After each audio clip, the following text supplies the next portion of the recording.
ఈరోజు ఇక్కడ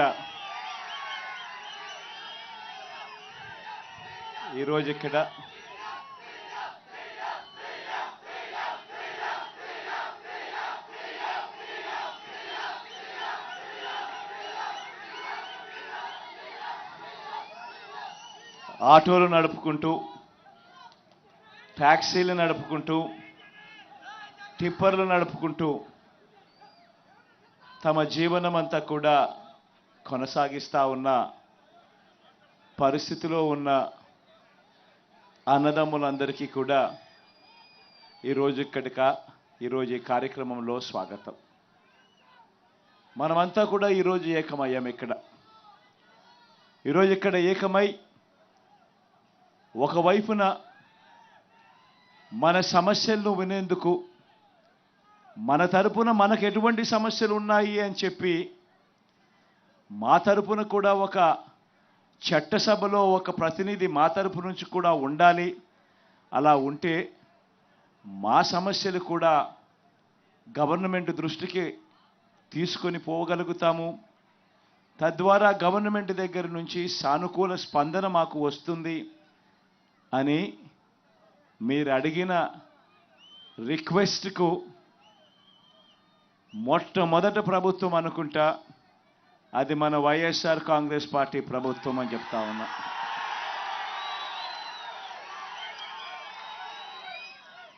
మీలో నుంచి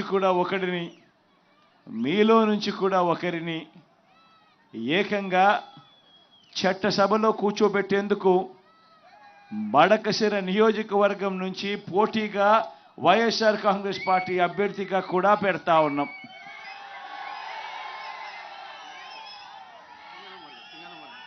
సింగనమల నియోజకవర్గం నుంచి పెడతా ఉన్నాం. నాకు ఈ ప్రస్తావన నా దగ్గరకు వచ్చినప్పుడు సింగనమల నియోజకవర్గం నుంచి ఇలా ఈ మాదిరిగా ఒక టిప్పర్ డ్రైవర్ను మనం అసెంబ్లీకి నిలబెట్టే కార్యక్రమం చేస్తే బాగుంటుంది అని చెప్పి ఒక క్యాండిడేట్ ఉన్నాడు అని చెప్పి నా దగ్గరికి ప్రస్తావన వచ్చినప్పుడు నిజంగా నేను అనుకున్నా, ఆ క్యాండిడేట్ ఎవరు, ఆ క్యాండిడేట్కి సంబంధించిన చదువులేమిటి అని చెప్పి కూడా ఒకసారి అడిగా. చదివిన విషయానికి వచ్చేసరికి మాదిగ సామాజిక వర్గానికి సంబంధించిన ఆ వీరాంజనేయులు అనే ఆ పిల్లాడు, ఆ వ్యక్తి, ఆ మనిషి మన పార్టీకి కార్యకర్తగా చాలా సంవత్సరాలుగా ఉన్నాడు. ఉంటూనే తాను ఎంఏ చదివి ఎంఏతోనూ కూడా చదువు సరిపెట్టకుండా ఏకంగా ఎంఏ ఎకనామిక్స్, ఆ తర్వాత బీఈడి కూడా పూర్తి చేసిన పరిస్థితిలో ఆ క్యాండిడేట్ ఉన్నాడు. అంత గొప్ప చదువులు చదివి ఏకంగా ఎంఏ చదివి ఆ తర్వాత బీఈడి కూడా పూర్తి చేసి అంత గొప్ప చదువులు చదివి టిప్పర్ డ్రైవర్గా తన కాళ్ళ మీద తాను నిలబడుతూ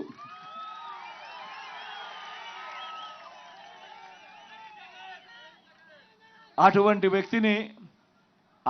వ్యక్తిని ఎవరైనా కూడా అప్రిషియేట్ చేయాల్సింది పోయి, ఎవరైనా కూడా భుజం తట్టి శబాష్ అని చెప్పి అనాల్సింది పోయి, కారణం ఏంటంటే తాను ఉద్యోగం రావడం లేదు అని చెప్పి తాను బాధపడాల. చంద్రబాబు నాయుడు గారి హయాంలో తనకు ఉద్యోగం దొరక్కపోయినా కూడా తాను బాధపడలా. తాను టిప్పర్ డ్రైవర్గా అయినా సరే తన కుటుంబాన్ని పోషించుకునేందుకు ఎటువంటి ఇబ్బంది కూడా పడుకోకుండా తన కుటుంబాన్ని పోషించడం మొదలుపెట్టాడు. అటువంటి వీరాంజనేయులను చంద్రబాబు నాయుడు గారి హయాంలో ఎంఏ చదివి బీఈడి చదివి టిప్పర్ డ్రైవర్గా తన జీవితం కొనసాగుతూ ఉన్న ఆ వీరాంజనేయులను మన ప్రభుత్వం వచ్చిన తర్వాత ఏకంగా ఎమ్మెల్యే టికెట్ ఇచ్చి ఈరోజు నిలబెడతా ఉన్నాం. మీ అందరి ప్రతినిధిగా మీ అందరికీ తోడుగా ఉంటూ మీ సమస్యలను కూడా చట్టసభలో లేవనెత్తడానికి మీ తరపున మీ సోదరుడుగా చట్టసభలో ఉండేందుకు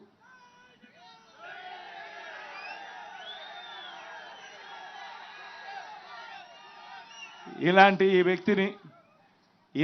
వ్యక్తిని ప్రతి సామాజిక వర్గం నుంచి, ప్రతి వృత్తి నుంచి వీలైతే చట్టసభల్లోకి తీసుకొని రాగలిగితేనే వాళ్ళ సమస్యలను రిప్రజెంట్ కాబడతాయి అన్న సంగతి తెలిసి ఉండా కూడా 14 ఏళ్ళు ముఖ్యమంత్రిగా పరిపాలన చేసిన తర్వాత కూడా, 3 సార్లు ముఖ్యమంత్రి అయిన తర్వాత కూడా ఇలా ఈ టిప్పర్ వృత్తి చేసుకుంటా ఉన్న వర్గానికి సంబంధించిన వ్యక్తి చట్టసభలో కూర్చుంటే డ్రైవర్లకు సంబంధించిన సమస్యలన్నీ కూడా ఒక కొలిక్కి తీసుకురాగలిగే అవకాశం ఉంటుంది.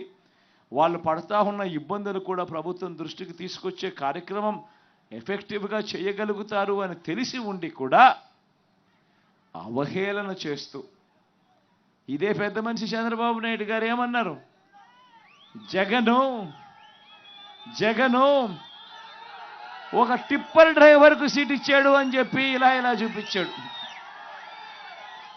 అవహేళన చేస్తూ అంతటితో కూడా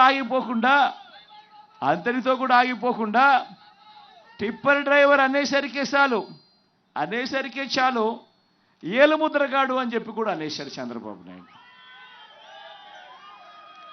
నేను అడుగుతా ఉన్నా ఇదే చంద్రబాబు నాయుడు గారిని, అవునయ్యా జగన్ టిప్పర్ డ్రైవర్కే సీట్ ఇచ్చాడు,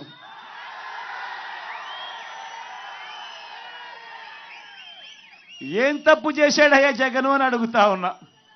నువ్వు అవహేళన చేసేందుకు ఏం తప్పు చేశాడు అని అడుగుతా ఉన్నా.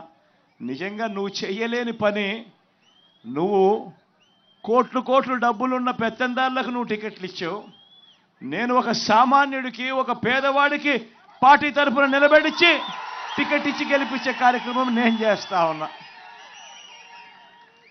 నిజంగా నీకు నాకు ఉన్న తేడా ఇది చంద్రబాబు అని సందర్భంగా ఒకవైపున చెబుతూ, మరోవైపున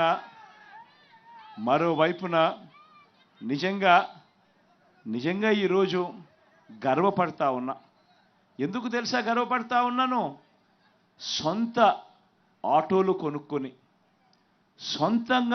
కొనుక్కొని సొంతంగా ఈరోజు ట్యాక్సీలు కొనుక్కొని వాళ్ళ జీవితాలు బతుకుతా ఉన్న వాళ్ళు ఎంతమందో తెలుసా? అక్షరాల 3,93,655 మంది. 3,93,655 మంది తమ జీవితం మీద తామే కంట్రోల్ తీసుకుంటూ, తమ జీవితం వేరే వాళ్ళ మీద ఆధారపడకుండా, చదువుకున్న వాళ్ళే వీళ్ళంతా కూడా, కాస్తో కూస్తో పెట్టుబడి పెట్టే వాళ్ళే వీళ్ళంతా కూడా ముందుకొచ్చి ఎవడో ఉద్యోగం లేదనో, ఎవడో తోడుగా ఉండడం లేదనో భయపడకుండా తామంతట తామే సొంత ఆటో కొనుక్కొని, తామంతట తామే సొంత ట్యాక్సీ కొనుక్కొని తమ కుటుంబాలను పోషిస్తూ ఉన్న వాళ్ళు అక్షరాల 3,93,655 మందికి మొట్టమొదటి ప్రభుత్వం వాళ్ళు ఉన్నారు అని గమనించి వాళ్లకు తోడుగా అండగా ఉంటూ వాళ్ళను ప్రోత్సహిస్తూ, ఎందుకనంటే ప్రతి సంవత్సరం కూడా ఫిట్నెస్ సర్టిఫికెట్ తీసుకోవాలి అని అంటే బండికి ఇన్సూరెన్సు ఉండాలి, బండికి చిన్న రిపేర్లు కూడా చేయించాలి. ఈ రెండు చేయిస్తే తప్ప నుంచి ఫిట్నెస్ సర్టిఫికెట్ రాదు. ఫిట్నెస్ సర్టిఫికెట్ రావాలి అని అంటే కనీసం అంటే ఒక 10,000 రూపాయలు ఇన్సూరెన్స్ కోసం కానీ రిపేర్ల కోసం అయినా కానీ ఖర్చు పెట్టి, ఆ 10,000 ముందే జమ చేసి ఖర్చు పెట్టి అన్నీ చేస్తే తప్ప నుంచి ఫిట్నెస్ సర్టిఫికెట్ వచ్చే కార్యక్రమం జరగదు. మరి ఈ మాదిరిగా ఫిట్నెస్ సర్టిఫికెట్ తీసుకోవాలి అని అంటే ఆటో డ్రైవర్లకు, ట్యాక్సీ డ్రైవర్లకు ఇంకా కాస్తో కూస్తో ఒక అడుగు ముందుకు వేసి ఈసారి మన ప్రభుత్వం వచ్చిన తర్వాత సొంత టిప్పర్లు ఉన్న టిప్పర్ డ్రైవర్లను కూడా ఈ కేటగిరీలోకి తీసుకొస్తాం.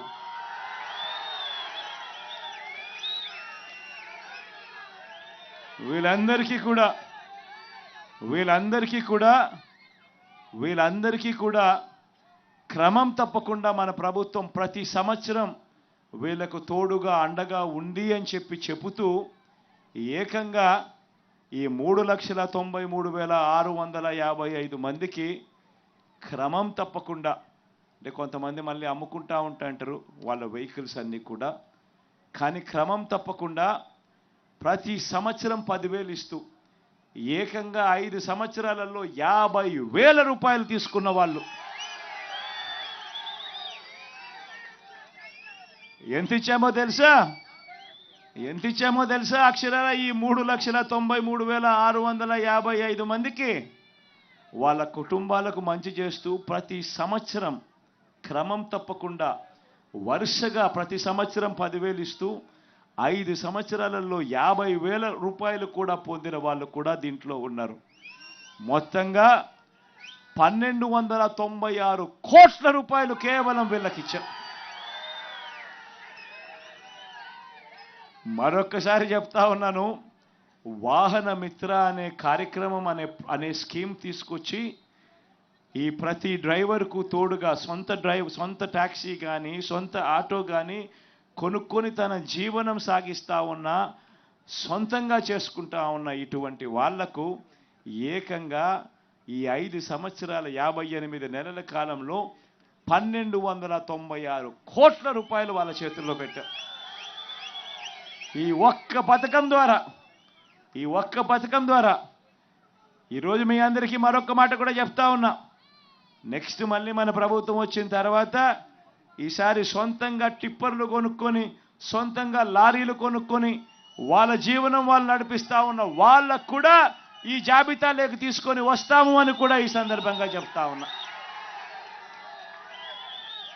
వీళ్ళందరికీ కూడా ఈ కార్యక్రమం ఎందుకు చేస్తా ఉన్నామో తెలుసా? కారణం స్వయం ఉపాధి రంగంలో వీళ్ళంతట వీళ్ళు స్వయం ఉపాధి రంగంలో అడుగులు ముందుకు వేస్తూ ఉన్నారు. ఎవరి మీద ఆధారపడకుండా తమ కాళ్ళ మీద తాము నిలబడుతూ తమ కుటుంబాన్ని తాము పోషించేందుకు అడుగులు ముందుకు వేస్తూ ఉన్నారు.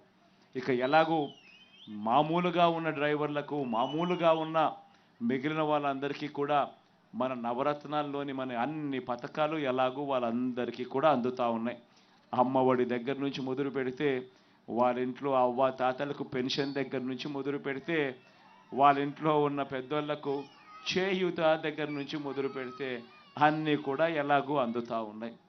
ఈరోజు మీ అందరితో ఈ వేదికపై నుంచి మీరు చెప్పాల్సింది ఏదైనా ఉంది అని అంటే మీ దగ్గర నుంచి కూడా ఏదైనా విందామని చెప్పి అనుకుంటా ఉన్నాను.